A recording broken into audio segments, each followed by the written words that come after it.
dosa dong Pak Pendeta gitu ya, pertanyaannya begitu. Yesus saja berdoa minta ampun dosanya. Saudara, kalau kita membaca Injil ataupun Alkitab, kita tidak bisa sepotong-sepotong mengambil ayat tertentu saja, karena Injil, terutama Injil itu seperti, bisa dibilang seperti sebuah reportase atau pewartaan, ya. Jadi ini bukan sebuah wahyu ya, atau perintah yang turun tiba-tiba, tetapi sebetulnya ayat ini tidak lepas dari konteks peristiwa saat itu, yaitu konteks tentang khotbah di bukit. Jadi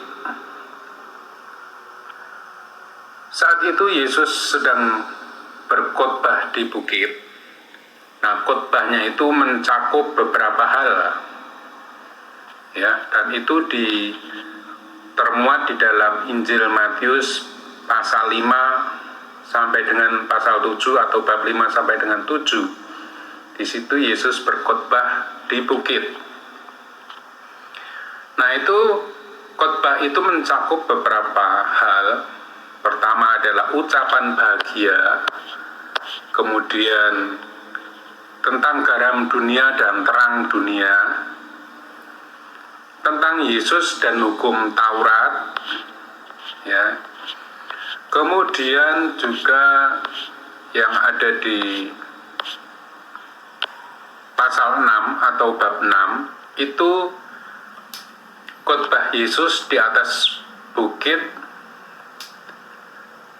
hal memberi sedekah atau tentang bagaimana memberi sedekah itu menurut Yesus, ajaran Yesus seperti apa. Kemudian juga hal berdoa. Nah, ini yang tadi kaitannya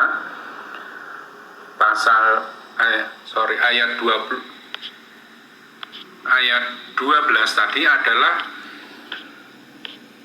ajaran Yesus atau khotbah Yesus di bukit mengenai cara berdoa atau hal berdoa. Kemudian ada yang lain lagi, masih di bab 6, itu hal berpuasa. Jadi Yesus mengajar orang banyak dan murid-muridnya bagaimana berpuasa menurut Yesus itu. Kemudian hal mengumpulkan harta. Nah, itu masih ada di pasal 6 atau bab 6. Kemudian tentang kekhawatiran atau hal kekhawatiran. Jadi di khotbah Yesus di bukit itu mengenai banyak hal. Kemudian hal menghakimi. Nah, itu juga khotbah Yesus di bukit. Kemudian hal yang kudus dan berharga. Hal pengabulan doa. Kemudian tentang jalan yang benar. Juga ada di situ. Kemudian hal pengajaran yang sesat. Kemudian mengenai 2 macam dasar. Dan yang terakhir di pasal 7 atau bab 7 itu adalah kesan pendengar terhadap pengajaran Yesus tadi. Itu. Nah, kembali ke pertanyaan mengenai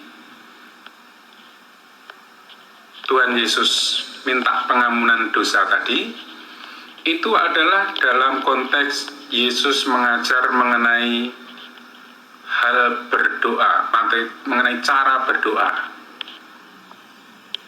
Ya, kita sebelum masuk ke hal berdoa, saya akan bacakan dulu ya khotbah di bukit ini, Matius 5 ayat 1, saya akan bacakan dulu. Ketika Yesus melihat orang banyak itu, maka naiklah ia ke atas bukit, dan setelah ia duduk, datanglah murid-muridnya kepadanya.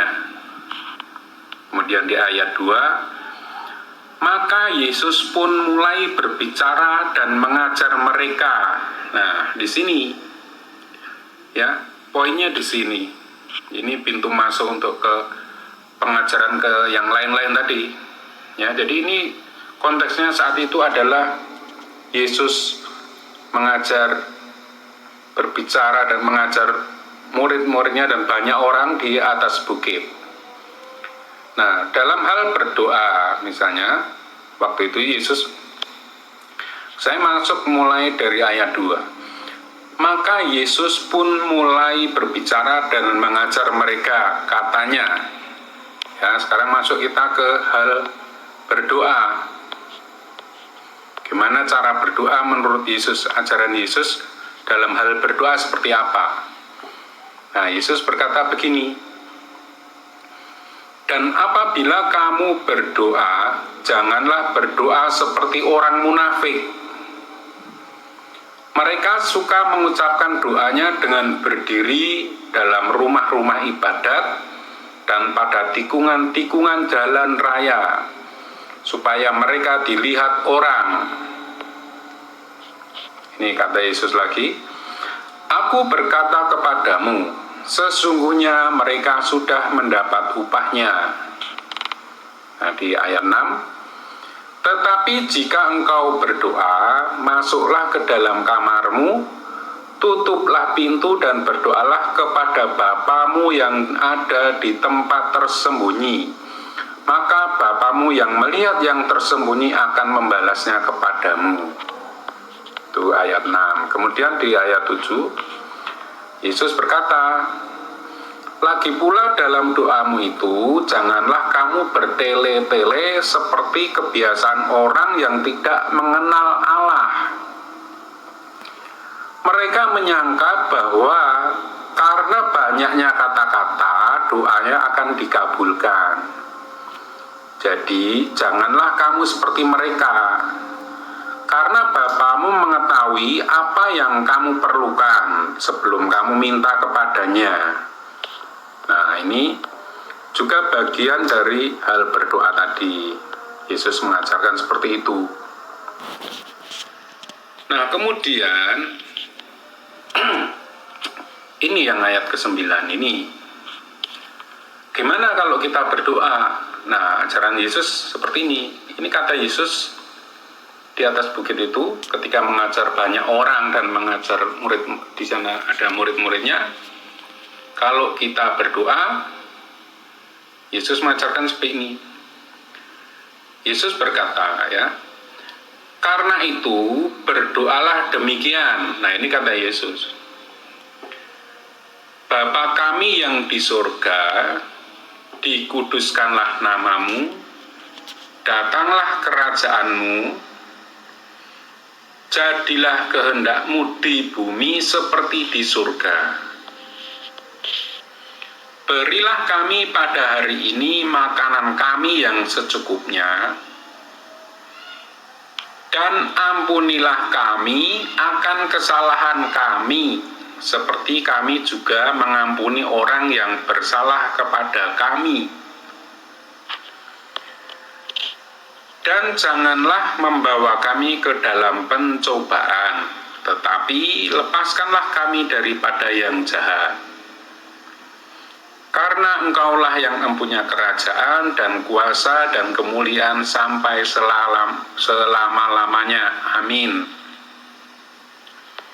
Di sini Yesus juga menekankan di ayat 14, karena jikalau kamu mengampuni kesalahan orang, Bapamu yang di sorga akan mengampuni kamu juga. Tetapi jikalau kamu tidak mengampuni orang, Bapamu juga tidak akan mengampuni kesalahanmu. Nah, jadi yang terkait dengan pertanyaan atau kesimpulan orang yang di YouTube tadi bahwa Yesus juga orang berdosa, jadi Yesus itu tidak suci-suci amat, toh, karena di sini Yesus minta ampun, ampunilah kami akan kesalahan kami. Jadi dalam hal ini Yesus itu bukan berdoa. Dalam hal ini Yesus itu tidak berdoa ampunilah kami akan kesalahan kami, tidak seperti itu, melainkan Yesus itu mengajar murid-muridnya dan banyak orang kalau berdoa itu katakanlah seperti ini. Nah, salah satunya di ayat 12 itu, dan ampunilah kami akan kesalahan kami. Jadi Tuhan Yesus itu mengajari kita untuk mohon ampun kepada Tuhan atau kepada Bapa kita, Bapa kami itu. Jadi konteksnya jelas ya, bahwa di sini di ayat 12 ini tidak bisa lepas dari pasal 5 ayat 1 atau bab 5 ayat 1 dan ayat 2 tadi ya, mengenai khotbah di bukit itu. Ya, saya ulangi lagi, di ayat 2 dikatakan bab 5 ayat 2, maka Yesus pun mulai berbicara dan mengajar mereka. Nah, kemudian yang di ayat 9 tadi Yesus berkata, karena itu berdoalah demikian. Ya, langsung ke ayat 12. Ampunilah kami akan kesalahan kami. Jadi jelas bahwa Yesus mengajar banyak orang dan murid-muridnya kalau berdoa katakanlah, dan ampunilah kami akan kesalahan kami seperti kami juga mengampuni orang yang bersalah kepada kami. Ini satu kesatuan ya. Jadi kita tidak bisa, Yesus ingin menekankan di sini bahwa kita tidak bisa hanya minta ampun, tapi kita harus mengampuni.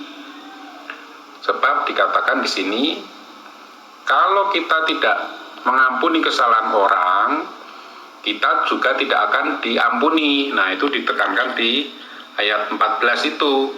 Jadi ayat 12 dan 14 itu tidak bisa dilepaskan.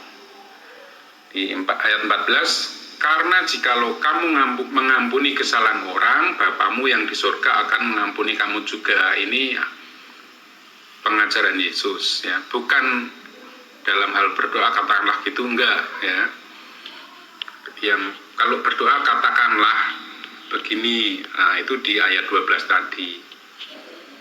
Jadi jelas ya di sini kalau ada yang mengatakan atau menyimpulkan bahwa Yesus itu berdosa atau Yesus itu tidak suci-suci amat karena di Matius 6 ayat 12 mengatakan Yesus atau Matius 6 ayat 12 Yesus berdoa ampunilah kami akan kesalahan kami. Itu tidak seperti itu. Oke, mungkin dari sini bisa sedikit memberi referensi atau gambaran atau bisa menangkal tuduhan dalam tanda kutip seperti itu bahwa Yesus orang berdosa. Buktinya ia minta ampun. Nah, ini tidak mudah-mudahan ini bisa menjadi semacam jawaban atau kata-kata seperti itu.